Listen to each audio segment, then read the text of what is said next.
네, 서승호 선생님의 이야기 잘 들으셨나요? 재미있었죠? 저는 어린 자녀는 없지만 조카나 아이들에게 한번 시도해보고 싶다는 생각이 들었습니다. 아마 여러분도 그렇게 생각하셨을 거라 생각합니다. 자, 이제 마지막으로, 자, 우리 첫 번째 발제 내용과 두 번째 내용을 통해서 뭔가 컨텐츠는 우리가 좀 알게 된 것 같아요. 그런데 컨텐츠를 가지고 실제적으로 소통을 하기 위해서는 정말 실제적인 기술이 중요하겠죠? 소통에 대해서 연구를 하시고 또 부모 교육 코칭 전문가로 활동하시는 안민정 강사의 이야기를 한번 들어보겠습니다. 안민정 강사를 간단하게 소개하면 역시 한 8년 정도 교육 현장에서 선생님으로 활동하신 분이고요. 그 외에도 MBTI 심리지도사라든가 이런 것들을 획득하셔서 현장에서 많은 활동을 하고 계신 강사입니다. 자, 안민정 강사님을 소개합니다. 네, 반갑습니다. 세 번째, 소통을 잘하기 위한 실제적 기술을 강의하게 된 안민정이라고 합니다. 사진 보이시나요? 네, 저희 가족들입니다. 저에게 대화법에 대한 공부의 화두를 던져준 가족들이죠. 여러분들도 아마 제일 먼저 가까이 있는 가족들과의 대화부터 항상 고민이실 텐데요. 뿐만 아니라 앞에 두 분 강사님의 강의 잘 들으셨죠? 오늘의 주제이기도 하고 우리 주제의 핵심 키워드이기도 한 단어 뭘까요? 네, 여기 제목에도 있죠.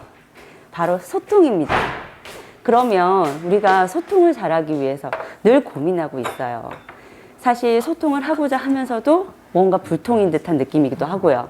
그러면 먼저 그 소통의 진짜 의미부터 한번 볼까요? 여러분들은 알고 계시나요? 소통이 어떤 뜻인지? 자, 소통의 의미는 막히지 아니하고 잘 통한다는 거예요. 뜻이 서로 통하여 오해가 없다. 너무 좋은 뜻이죠. 그러면 여기 사진이 하나 실려 있는데 여러분들은 이 사진 속에서 무엇이 눈에 보이시나요? 한번 보시면 그죠? 제일 소통에 있어서 기본이라고 하는 듣고 말하고 듣고 그 말은 뭔가요? 둘 다 말하면 들을 수 없고 둘 다 듣기만 하면 뭘 들어야 될지 모르고 그야말로 뻥뻥 잘 뚫리게 서로 통하려면 한쪽은 말하고 한쪽은 들어주는 그런 모습이 소통의 가장 기본적인 모습이라고도 알고 여러분들도 잘 알고 계실 거예요. 그런데도 우리는 왜 소통이 아니라 때로는 불통 같기도 하고 소통을 하고 있나 하고 나 혼자만의 착각이었다는 것을 알게 되는 때도 있잖아요. 실컷 잘 얘기했는데 상대는 알고 보면 난 너랑 대화가 잘 되지 않았어. 그런 경우도 많아요. 특히 부모님들 같은 경우는 자녀와 그야말로 건강한 관계를 맺기 위해서 대화를 시도하시는데 나중에 커서 혹은 청소년기가 되어서 입을 꾹 닫아버리고 왜 그럴까요? 그러면 우리가 지양해야 함에도 불구하고 늘 무의식적으로 많이 쓰고 있는 대화의 패턴을 한번 보도록 할게요. 자, 충고, 조언, 평가, 판단. 다 무슨 뜻인지는 미루어 짐작해서 다 아시죠? 그쵸? 그러면 한번 제가 여쭤볼게요. 여러분들은 대화를 하실 때 저는 정말 의식적으로 이 충족 평판을 안 하려고 노력해요. 혹은 안 쓰려고 노력하고 있어요. 있으시면 댓글에 쫘라락 한번 손 들어 봐 주실까요? 저도 의식적으로 노력하지 않으면 어느 순간 부지부식간 나오는 게 이 충족 평판이에요. 우리 소통을 하고자 하고 있는데 이걸 왜 제가 지금 강조하냐면요. 앞에서도 지금 뉴스를 통해서 영어 동화책을 통해서 어떻게 보면 아이와 어쨌든 건강한 관계를 맺기 위해서 우리가 신뢰관계를 맺기 위해서 그게 제일 베이스잖아요. 그러기 위해서 어떤 매개체를 이용했어요. 그런데 한번 우리 가슴에 손을 얹고 저 또한 마찬가지 한번 생각해 볼까요? 소통하고자 하면서 사실은 그렇게 대화를 시작했지만 가르치려고 하고 있진 않았는지 그런 생각을 한번 해보자는 거죠. 실제로 크리슈나무르티는 인도 철학자예요. 비폭력 대화라는 유명한 책에 나와 있는 구절인데요. 평가가 들어가지 않은 관찰은 인간 지성의 최고 형태라고 말했어요. 그런데 이 말을 듣는 순간 우리 다 어떤 생각 들어요? 있어? 이게 말도 안 되지? 이럴 수가 있어? 아마 그런 생각을 부지부식간에 하신 분들이 있을 거예요. 그런데 그조차 이미 평가를 내린 거죠. 말도 안 되는 소리라는 평가 판단을 내렸죠. 이렇게 우리가 의식하지 못하는 순간에 생각보다 어떤 판단을 내려버리고 있어요. 그러면 아닌데 나는 정말 상대를 위해서 얘기해주고 있는데 한번 확인해 볼까요? 실제 제가 예를 하나 들어볼게요. 딸 가지신 분들이나 혹은 여성분들 혹은 아내분들이 신랑한테 남편한테 제일 많이 말하는 거죠. 어때요? 여보 혹은 엄마 나 살 너무 쪘지. 자, 여러분이 이 말을 들었을 때 누가 그러면 혹은 자녀가 여러분에게 이제 이런 말을 했어요. 어떻게 대답하시나요? 너무 생각하지 마세요. 생각하지 마시고 습관적으로 뭐라고 하셨을까요? 자, 한번 볼까요? 네, 연기 들어갑니다. 아유, 네가 살이 뭐가 쪘다고 그러니? 혹은 너무 이뻐. 또 혹은 그래, 너 살 좀 빼야겠더라.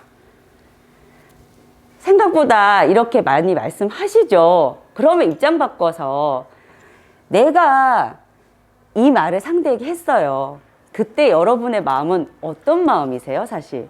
이 말 듣고 싶으세요?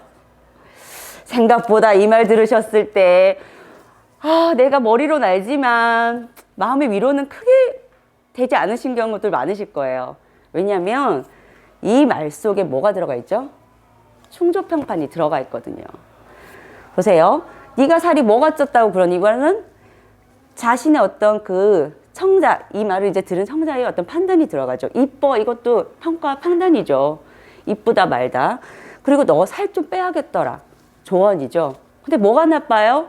그러면 우리가 흔히 교과서적으로 정답이라고는 할 수는 없지만 좀 더 마음을 나누는 대화는 그럼 어떻게 해야 되냐? 자, 만약에 이 말을 들었다면 엄마, 나 살 너무 쪘지. 그런데 지금 살이 쪘다고 생각하니까 좀 우울하니? 혹은 오늘 네 모습이 좀 마음에 안 들어? 간단히만 말씀드리면 뭘로 끝나요? 물음표로 끝나죠? 뭘까요? 그리고 안에 들은 단어들을 한번 보세요. 평가, 판단, 그 어떤 조언도 들어가 있지 않죠? 근데 여러분이 이 말을 듣는다고 생각해 보세요. 마음이 어때요? 솔직히 한 게 편하잖아요. 그러면서 쪘다 말다 그런 걸 떠나서 나에 대한 어떤 평가나 판단이 내려지지 않기 때문에 그냥 뭔가가 내 마음을 좀 알아줬네? 이런 마음이 든다는 거죠. 그러면 앞에 우리가 여러 가지 소통을 하기 위해서 계속적으로 얘기했는데 제가 지금 지속적으로 소통 속에서 말하는 단어가 조금 나오고 있을 거예요. 뭘까요? 마음이죠. 아까 영어 동화책 선생님 말씀에서도 끝에도 나왔죠. 마지막에 feeling 나왔잖아요. 너는 어떤 느낌이 드니? 그죠? 그러면 한 번 더 또 짚어봐야 되는 건 뭐냐? 우리가 얼만큼 그 느낌말을 알고 있느냐는 거죠. 생각보다 우리는 인지적 사고에 관한 그 말들하고 느낌말을 혼용해서 많이 쓰고 있어요. 한번 볼까요? 자, 그래서 준비했습니다. 실전 문제. 자, 문장이 7개 있는데요. 여기서 느낌을 표현하고 있는 문장과 느낌을 표현하고 있지 않은 문장을 구별해 보는 거예요. 조금 명확한 문장도 있고요. 아리까리한 문장들도 있을 거예요. 시간 드릴게요. 댓글로 한번 달아주시겠어요? 네. 제가 잠시 시간 재겠습니다.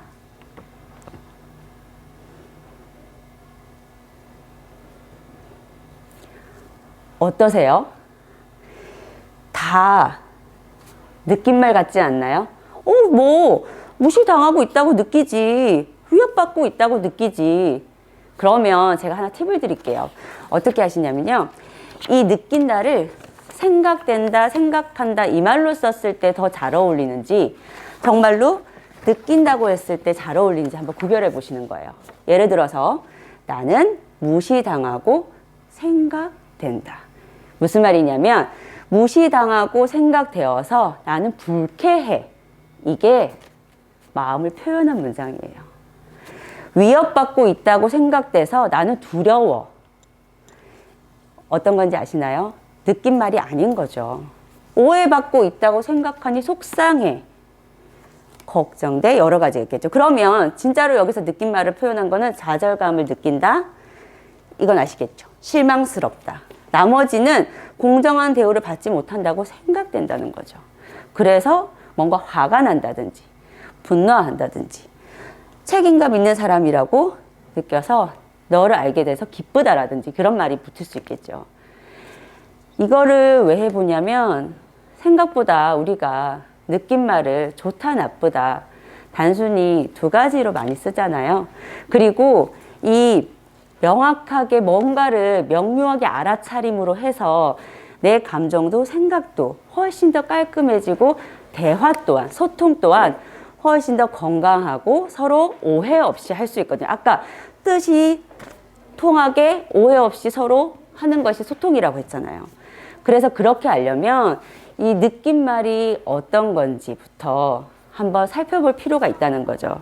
그래서 제가 자료집에도 여러분들 실제 생활에서 한번 사용해 보시라고 이제 넣어놨는데 느낌말 이거는 비폭력대화연구소에서 이제 뽑아낸 거예요. 자, 이렇게 많아요. 자, 근데 한번 눈여겨보실게요. 욕구가 여기 표현이 느낌말이 우리 보통 뭐라고 많이 쓰죠? 긍정, 부정. 뭐 긍정의 느낌, 부정의 느낌 이렇게 많이 쓰죠? 근데 여기 지금 달라요. 욕구가 충족되었을 때. 그러면 욕구가 충족되지 않았을 때. 이렇게 나눠요. 좋다, 나쁘다 아니죠.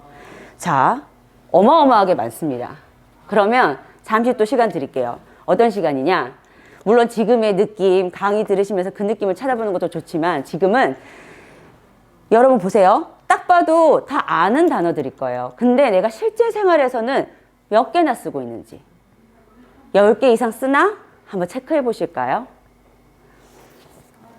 보시고 이것도 마찬가지. 10개 이상 쓰신다. 아우, 소통 전문가로 벌써 나가실 수 있겠어요? 생각보다 근데 여러분 제일 많이 보이는 거 뭐야? 뭐 사랑하는, 뭐 감동받은도 생각보다 많이 안 쓸걸요. 감사한, 그죠? 그 정도? 마찬가지.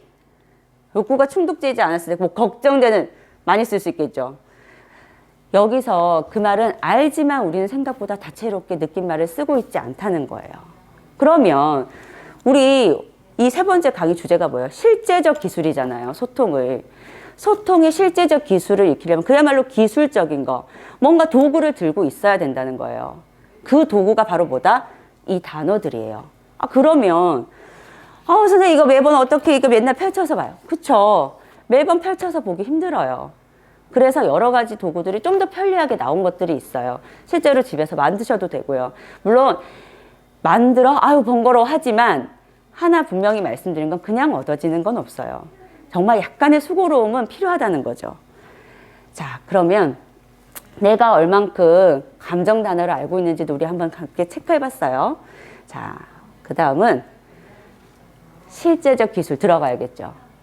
자, 아마 이미 많이 알고 계신 분들도 있을 거예요. 알고 있지만 얼마나 활용을 잘 하고 있는지 한번 여기서 또 점검해 보자는 거죠.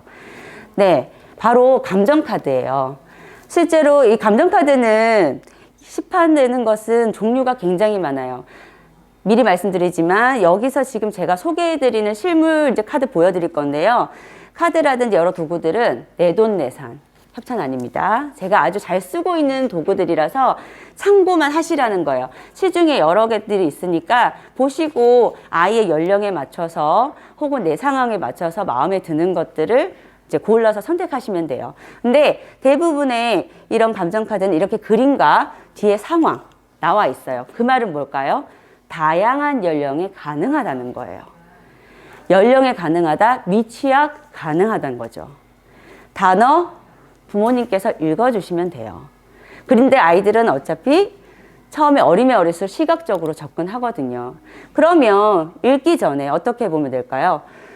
어떤 느낌, 얘는 어떤 기분인 것 같아? 어떤 기분인 것 같아? 그렇게 하면서 서로 알아가는 그거 하나만으로도 하나의 마음 대화를 나누는 단초가 되겠죠. 아니면 뒤에 이 상황에서 어떤 상황인 것 같아? 그 상황만으로도 스토리텔링 할 수 있는 거예요. 그러면 어린아이들과는 그렇게 그림으로 먼저 얘기해요. 그럼 저학년은 글자를 좀 안다. 그러면 글자 공부도 되겠죠. 하지만 이것은 학습이 아니라는 거. 글자 한번 읽어보자고 했다가 결국 파국으로 치닫는 경우 옵니다. 그러니까 그것도 적절하게. 그래서 여기서는 그것보다도 아이가 쉽게 접근할 수 있도록 하는 게 먼저니까 그렇게 감정카드를 사용하시는데 연령이 높으면 높을수록 고학년도 마찬가지예요. 고학년은 이것을 통해서 하는 것은 뭐겠어요? 나의 마음에 이렇게 여러 가지 감정이 있구나 이름 붙이는 것부터 하시는 거죠. 그러면 뜬금없이 갑자기 들이댔을 때 아이들이 재밌어 할 수도 있고 왜 이래? 이럴 수도 있어요. 그러면 어떻게 하면 좋을까요? 내가 먼저 해야죠. 부모님이 먼저 혹은 이거 실제로 남편하고 하셔도 괜찮아요. 뜬금없다고 할 수도 있죠. 그러면 그냥 내 마음을 먼저 얘기하시는 거예요. 나는 오늘 이런 일이 있었는데 땡땡아 누구야? 엄마는 사실 오늘 이런 일이 있었는데 이때 좀 불편한 마음이 들더라. 그렇게 엄마의 하루 일과를 아이와는 그렇게 공유하기 시작하시는 거예요. 혹은 아까 뉴스 나왔죠? 뉴스 기사를 보고도 다양한 마음이 들 수 있잖아요. 엄마는 이 기사를 보니까 좀 답답한 마음이 들어. 너는 어때? 너의 마음은 어때? 골라보기도 하고. 뒤에도 제가 또 강조하겠지만 여기서 그리고 항상 기억하셔야 될 것은 감정에는 옳고 그름이 없다는 거예요. 항상 그 감정을 잘못 처리하는 태도나 방식이 문제인 거지 그 감정이 든다고 하여 어떤 사건에 있어서 나와 다른 감정이 든다고 하여 그것에 뭘 하면 안 될까요? 앞으로 잠시 갑니다. 이거 하시면 안 돼요. 충족평판. 마음 얘기할 때 어떻게 보면 예를 들어서 어떤 사건을 보고 아이는 우리가 익히 말하는 부정적인 감정. 근데 이런 부정적이다, 긍정적이란 말조차도 사실 이제는 우리 안 쓰기로 해요. 그것부터 이미 감정을 이분법적으로 나눈 거라고도 볼 수 있거든요. 그래서 그런 어쨌든 나와 다른 감정이 들었을 때 그거를 바라보는 부모의 마음이 불편한 것뿐이지 그 감정이 잘못된 건 아니라는 거죠. 어떤 불의의 사고를 보고 엄마는 그래도 이 사람들이랑 살아서 안도야 뭐 마음이 좀 편안해. 그리고 아이도 마찬가지. 아이가 혹은 너무 슬프다. 엄마는 뭐 이런 마음이 들었어요. 근데 아이가 그래도 우리 가족은 무사해서 다행이에요. 이렇게 말할 수도 있는 거잖아요. 그래서 좀 안심이 돼요. 그런데 우리 애가 우리 가족만 생각하네 이러면서 그것을 이기적이라든지 예를 들어서 좀 많이 나아갔을 때 그렇게 생각해버리면서 그 감정을 또 판단해버리면 아이는 입을 다물겠죠. 그래서 우리 마음 대화 나눌 때는 너는 그런 마음이 들었어? 왜 그런 마음이 들었을까? 엄마는 근데 왜라는 말도 한국말에서는 사실 왜라는 말도 지양하는 게 좋아요. 무엇이 너를 그런 마음이 들게 했을까? 엄마는 이래서 그랬는데 자 그러면 그 외에 이 카드 같은 경우는 사실 조금 그림이 있으니까 유아틱하잖아요. 그러면 청소년이라든지 좀 더 이제 고학년이 된다거나 혹은 진짜 성인과 대화를 나누고 싶을 땐요. 제가 하나 보여드릴게요. 이렇게 글자만 있는 카드도 있어요. 이게 몇십 장 되거든요. 글자만 있는 카드인데 이런 카드를 놓고 같이 수십 장을 늘어놓고 그날의 기분을 얘기해도 좋고요. 항상 얘기했죠. 아이 어색해하죠? 그럼 누가 먼저? 부모님 먼저. 내가 먼저. 남편과 대화 나누고 싶으시나요? 그러면 내가 먼저. 나는 이런 일이 있을 때 사실 좀 이런 기분이야. 말로 하기 그러면. 그래서 그런 것들도 있고요. 여기 이제 제가 써놓고 있는데 감정 온도계. 말 그대로 온도라는 말에서 아시겠죠? 스티커 붙이는 거예요. 실제로 이제 이 감정 카드 말씀드린 감정연구소라는 곳에 나왔는데 여기서 다양한 굿즈들이 있더라고요. 저도 보니까 온도계에서 그날의 나의 뭐 기쁜 마음, 화난 마음, 그게 어느 정도인지 스티커를 붙여서 서로 표시해 본다거나, 감정 인형을 가지고 서로 또 얘기 나눠 본다거나, 감정바퀴도 마찬가지예요. 그렇게 이제 스티커 붙여서 하는 것들이거든요. 혹은 학교 현장에서는, 그러니까 유치원이라든지 기관에서는 이렇게 감정인사라고 해서 이런 거 붙여놓고 인사법도 서로 나누는 거죠. 저도 아이하고 붙여놓고 오늘은 어떻게 인사하고 싶어? 그럴 때 엄마는, 왜냐면 아이라고 항상 안아주는 게 좋은 건 아니지. 오늘 좀 터치가 싫을 수도 있잖아요. 그건 나도 마찬가지고, 그럼 우리 악수할까? 그럴 수도 있는 거고요. 그래서 다양하게, 이게 저는 경계라는 말을 좋아하는데, 어제 경계 짓자고 무조건 하는 게 아니라 존중해 주라는 거죠. 그러려면 이 마음을 나누는 대화, 좀 더 디테일하고 명료하게 내 마음을 알아가는 것부터 해야 된다는 거죠. 자, 그러면 실제로 어떤 일들이 있었는지, 이게 어떤 효과를 주는지 한번 또 볼게요. 이거는 감정카드를 활용한 실제 사례인데요. 네, 발제자 저희 아이입니다. 5살 때였나요? 글자를 아직 잘 모를 때였어요. 그때 5살이 코로나 발발했을 때였어요. 그래서 뉴스를 한참 많이 보던 시기였답니다. 그 시기에 뉴스 앵커가 항상 큐시트를 보면서 하는 거 본 거예요. 자기가 뉴스를 진행하고 싶대요. 그러면서 저한테 기사를 읽어주면서 써달래요. 그래서 저는 굳이 교정하지 않았어요. 그냥 그 말 그대로 써주고 자기가 그것을 그대로 옮겨서 똑같이 적는데 글자를 못 쓰던 시기니까 이 한 장을 정성스럽게 꽤 시간 걸렸던 것 같아요. 하고 나니까 막 그 뿌듯함 알죠? 아이들. 자기도 모르게 막 그런 막 마음이 솟구치는 거예요. 그래서 저는 그럴 때 또 하나 팁 나갑니다. 감정카드는 일단 시작하실 때는 기분 좋을 때 시작하셔야 돼요. 막 화나 있는데, 그래, 너 앉아봐, 네 마음이 어떠니? 이러시면 안 돼요.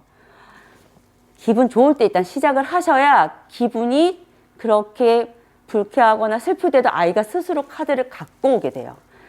진짜 그래요. 자, 그래서 그렇게 하고 나서는 이걸 보고 막 뿌듯해하는 거예요. 그래서 제가 땡땡아 지금 어떤 마음이 드는 거야? 엄마 참 궁금하다. 네 표정이 엄청 기분이 뭔가 좋은 것 같은데 다양한 마음이 있는 것 같아. 우리 한번 얘기해 볼까 하고 제가 이제 읽어주니까 막 보이시죠? 이 카드는 이렇게 색깔별로 좀 희노애락이 좀 나눠져 있거든요. 그래서 이 붉은색 계열이 완전 빨간색 말고 분홍색하고가 되게 좀 좋은 감정들, 편안할 때 뭐 기쁨이 넘치고 난리가 났어요. 그러더니 제가 하고 싶은 얘기는 뭐냐면 저는 여기까지만 제시를 했어요. 그런데 갑자기 아이가 뭐라냐면 엄마, 여기 지금 빨간 글씨라서 뭐라고 돼 있냐면 땡땡이가 힘들 때 어떤 마음인지 알아요?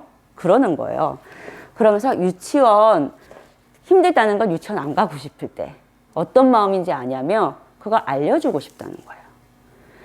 그러면서 고르기 시작하더라고요.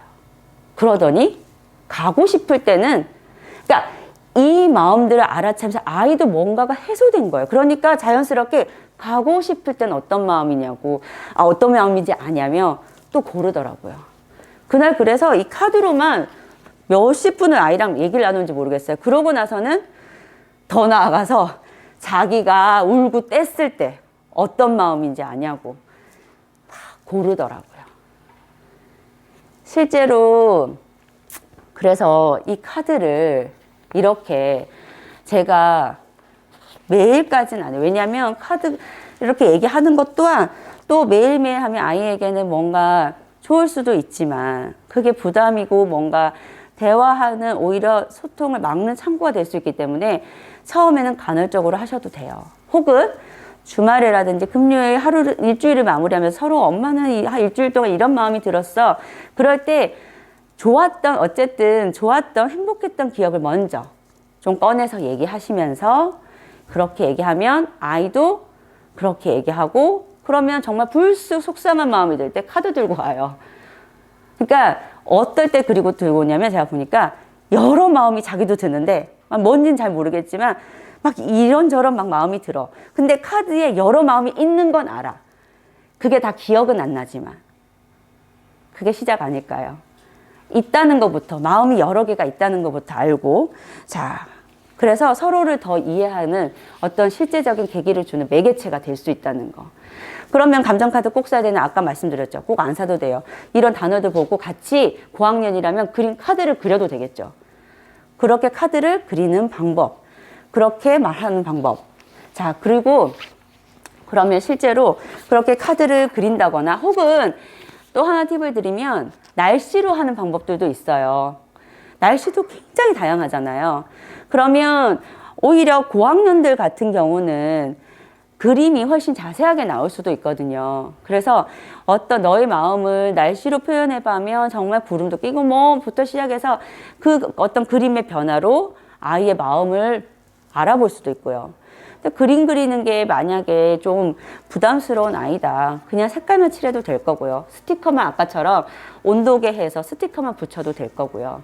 그렇게 해서 어쨌든 만약에 자녀와의 대화에 지금 한정돼서 우리가 얘기를 해본다면, 자녀가 쉽게 허들을 쉽게 넘을 수 있게끔 처음은 환경 설정을 좀 해주셔야겠죠. 그게 다 근데 어디에서 나오는 걸까요? 소통을 잘하고 싶고, 그럼 소통을 잘하고 싶은 마음은 또 어디서 나올까요? 너와 나 관계를 잘 맺고 싶다는 거잖아요. 그러면 그런 마음이라면 아까 말씀드렸지만 어떤 차라리 가르치려고 할 때는 정말 지식적인 걸 가르친다, 학습한다라는 가정을 깔고 시작하시는 게 낫죠. 그 마음 자체가 잘못된 건 아니잖아요. 아이에게 또 필요할 수도 있고요. 그런데 그것을 가장하여 겉은 뭔가 너를 궁금해하고 마음을 대화 나누는 것 같지만 그 베이스에는 가르치려고 하는 마음이 더 크다면 아이는 금방 알아차려요. 그래서 항상 우리가 그런 얘기들을 할 때, 그리고 아까 감정대화 계속 말씀드린 것 중에 하나가 옳고 그름은 절대 없다는 거. 행동 문제는 별개라는 거죠. 아까 말씀드렸죠? 감정을 잘 처리하는 그 태도와 방식, 그것이 문제인 거지 감정 자체는 미울 만큼, 정말 죽이고 싶을 만큼 미울 수 있잖아요. 그 마음 자체가 잘못된, 정말 죽이러 가면 그게 문제인 거예요. 예를 하나 더 들어드릴게요. 제가 이제 대화법이라든지 감정대화라든지 이런 걸 공부하고 난 뒤였어요. 아이가 유치원에 갔다 오더니 차에서 내리면서부터 잘 안 그러는데 그날 어떤 친구 때문에 속상한 얘기를 계속하는 거예요. 엘리베이터 앞에서 대기하고 올라가서도 막 그 분이 안 삭히는지 얘기를 계속하길래, 좀 화가 많이 났구나, 이 아이 친구 때문에 많이 속상하구나 생각이 들더라고요. 근데 그거를 어떻게 처리해야 될지 좀 모른다는 느낌, 그런 생각이 들어요. 저도 보죠. 자꾸 느낌이란 말을 많이 쓰는데 생각을 한 거죠. 그래서 그때 마침 아이가 유치원에서 뭘 만들어 오고 남은 하여튼 종이를 하여튼 들고 있었어요. 그래서 제가 뭘 했냐면, 그 친구가, 아이가 이랬어요. 그 친구를 때려주고 싶어. 막 이러는 거예요. 제가 만약 공부하기 전이었으면 때려주고 싶다는 그 말에 꽂혔을 거예요. 근데 그땐 알아챘죠. 때려주고 싶을 만큼 그 친구가 밉다. 그 친구 때문에 나는 화가 난다는 거죠. 근데 실제로 때리라고 할 수도 없고 해서도 안 되는 거죠. 물리적 폭력으로 대응하는 건 절대 옳지 못하니까요. 그래서 아이한테 제가 그때 들고 있는 종이를, 혹시 이걸 그 친구라 생각하고 찢는 건 어때? 그랬더니 약간 놀라면서 그래도 되냐는 거예요. 화난 만큼 해보라고 했어요. 그랬더니 엄청 열심히 찢더라고요. 근데 좀 더 필요하대요. 그래서 조금 당황했어요, 사실. 이만큼 화가 났나? 그래서 옆에 할 땐 더 있던 걸로 더 찢더니 갑자기 정말 그 신발장 앞에서 막 그러고 있었거든요. 그러더니 정말 툴툴 털고 일어나요. 더 안 해도 돼? 이제 괜찮아. 됐어. 그러더니 들어가서 그날의 저녁 오후는 너무 평화롭게 올라갔어요. 만약에 그런데 우리는 그 때리고 싶다, 때려주고 싶다 이 말에 꽂혀서 어떻게 친구한테 그래도 때려주는 건 아니잖아. 충조평판 아까 기억하시랬죠? 그런 충고하고 저의 이미 판단에 때리는 건 안 된다는 그 판단에 그런 것들로 설교와 훈육이 만약에 잘못된 훈육이죠. 이어졌다면 아이는 쟤 왜 저래 하는 행동처럼 뭔가 때를 쓰고, 왜? 자기 마음이 존중받지 못하고 수용받지 못했으니까 거기서 뒤틀리는 마음이 또 다른 행동 표현으로 나왔을 거예요. 그런데 정말 그 찢는 마음, 그 찢는 행동 보는, 어떻게 보면 그게 불편한 부모의 마음뿐이지 그게 자체가 잘못된 건 아니죠. 건강하게 해소할 수 있게끔. 그렇게 우리가 그렇다고 모든 거 다 찢어라 그런 건 아닌데 하나 예를 보여드리는 거예요. 들려드리는 거죠. 그래서 그 감정 자체는 항상 옳고 그름이 없다는 거 항상 명심해 주셨으면 좋겠고요. 항상 수용하는 자세. 그 다음에 그렇다면 소통하려면 아까 제일 처음에 나왔던 그림 보이죠? 귀 기울이고 말하고. 제일 먼저 소통에 있어서 내 말 하는 것보다 여러분도 어때요? 내 말을 누군가 들어주길 더 원하시잖아요. 물론 말하는 것보다 듣는 게 편하신 분들도 있어요. 근데 어쨌든 내 안의 것을 뭔가 표현하고 싶고 그런 욕구들이 우리에게 다 있잖아요. 상대도 마찬가지라는 거. 그러면 경청과 수용의 자세. 말은 너무 좋지만 알고 있지만 제일 어려운 거죠. 그러면 경청과 수용의 자세가 되려면 제일 먼저 기본적으로 어떤 마음이어야 한다? 궁금해하는 마음이어야 된다는 거죠. 상대의 마음이, 너의 감정과 욕구가 어떤지. 그렇다고 여러분 자신의 감정과 욕구를 무시하고 모른 척 하라는 건 아니에요. 여기서 그 얘기까지는 다 풀 수는 없잖아요, 지금. 그래서 그 또한 잘 표현하고 상대의 마음을 궁금해하는 그런 태도로 대화를 접근하신다면 불통이 아닌 소통이 되지 않을까. 우리가 그런 생각을 해봅니다. 네.